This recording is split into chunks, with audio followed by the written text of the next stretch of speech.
à elle, comment l'art peut-il être une source, au-delà de la source d'inspiration, hein, mais une source de bien-être, d'épanouissement, de dépassement de soi et de développement personnel?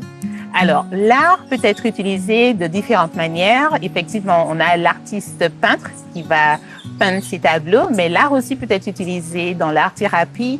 L'art aussi peut être utilisé comme source pour pouvoir nous sentir mieux.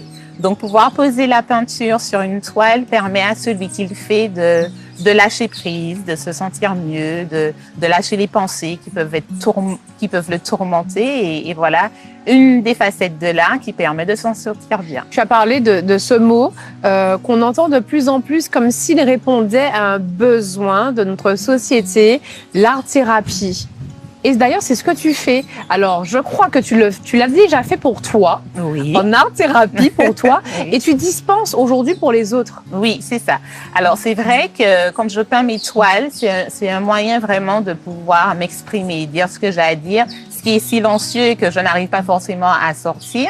Et je me suis dit, aujourd'hui, vu que la société devient un peu plus compliquée, les gens sont de plus en plus stressés par le travail, la vie quotidienne, trouver un espace dans lequel ils vont pouvoir lâcher prise, ils vont pouvoir s'exprimer librement sur la toile et peindre et ressentir des émotions qui leur font du bien en fait. Et cet espace s'appelle l'espace de création. Voilà, c'est ça. C'est mon atelier de création dans lequel je convie mes clientes à venir vivre un moment pour soi, un moment en peignant une toile et puis avoir la satisfaction d'avoir lâcher prise, avoir la satisfaction aussi, puisque à l'issue de cette toile, leur peinture est transformée en un accessoire qu'elles vont pouvoir porter et qu'elles vont pouvoir arborer comme elles le souhaitent. Tu m'as dit plein de choses là. Ouais. Et juste, j'aimerais bien comprendre comment peut-on se dire qu'en effet, le téléspectateur ou la téléspectatrice qui nous regarde, Ouais. que je prends mon pinceau, je prends de la peinture, je suis sur une toile et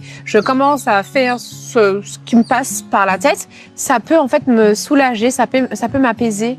Qu'est-ce qui se passe en fait dans la tête, dans le corps? Alors, ce qui se passe, c'est qu'on arrive à se déconnecter de nos activités, de nos soucis, de tout ce qu'on peut avoir dans la tête. Et souvent, si je prends mon cas, quand je prends le pinceau avec la peinture, à partir du moment où je pose la première touche sur la toile, je me sens comme légère et je continue à peindre et puis je lâche les émotions, je peins sans réfléchir en fait. C'est ça. Et ce que j'ai vécu, je me dis que c'est important de pouvoir le partager pour que celui qui vient lors des ateliers puisse essayer d'avoir les mêmes émotions, pas forcément à l'identique, mais vivre cette expérience de lâcher prise, cette expérience de bien-être au final. Et comme tu l'as dit, au cours des ateliers, donc on va lâcher prise, on va apprendre, on va se détendre, on va découvrir la peinture autrement avec nous à la tête. C'est ça. Et on peut fabriquer et repartir avec un accessoire parce que tu fabriques, tu crées des accessoires aussi de mode, Oui. des accessoires, on a vu tes très jolies créations. Ça veut dire que c'est à la portée de tous? Oui, c'est à la portée de tous. Et comme je dis souvent aux participantes qui arrivent, non, mais je sais pas peindre, je suis pas créative, la peinture et moi, l'art et moi, ça fait 10 000, je fais pas besoin de savoir peindre.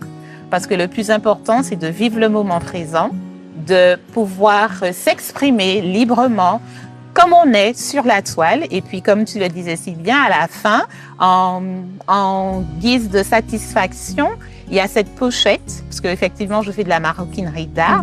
Et cette toile qui a été peinte, je la monte en pochette pour que la cliente puisse repartir avec. Et elle repart avec beaucoup de fierté, beaucoup de satisfaction. Et quand elle voit le résultat, elle se dit « Ah, c'est moi qui ai fait ça !» Et elle est fière d'elle, en fait. Depuis que tu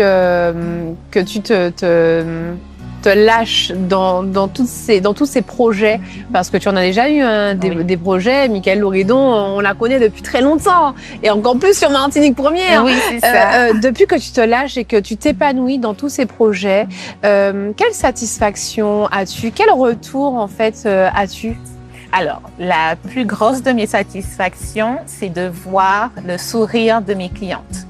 Quand elles observent leur toile et quand elles voient la pièce finie, ce sourire qui est réconfortant pour moi et puis leurs mots. Quand elles me disent « ça m'a fait du bien ». je repars revigorée. J'ai fait un brunch et il y a une des clientes qui m'a fait « Waouh, je suis rentrée chez moi, je me sens vide mais légère en même temps. » Et tous ces mots me donnent de comprendre que c'est vraiment là où il faut aller aujourd'hui. Bien. Oui. Qu'est-ce que tu proposes autour de l'art encore à travers... tu nous as parlé de ces ateliers, mais ça Oui. va bien au-delà.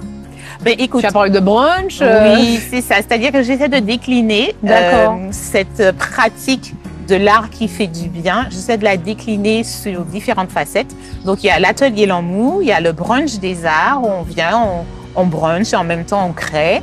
Il y a aussi les ateliers pour enfants. Il y a le My Celebration, qui est un moment pour soi, un moment pour se célébrer, pour célébrer nos réussites, un moment d'échange entre femmes parce que finalement, il est compliqué de se retrouver seule aujourd'hui dans la société et créer ces moments capsules où les clientes viennent et elles échangent entre elles et c'est ce qui me fait du bien aujourd'hui. Merci pour tous ces projets, Elle, et on espère pouvoir y participer. Le prochain, je suis là. OK, avec vous plaisir. aussi. À bientôt en tout cas. À bientôt.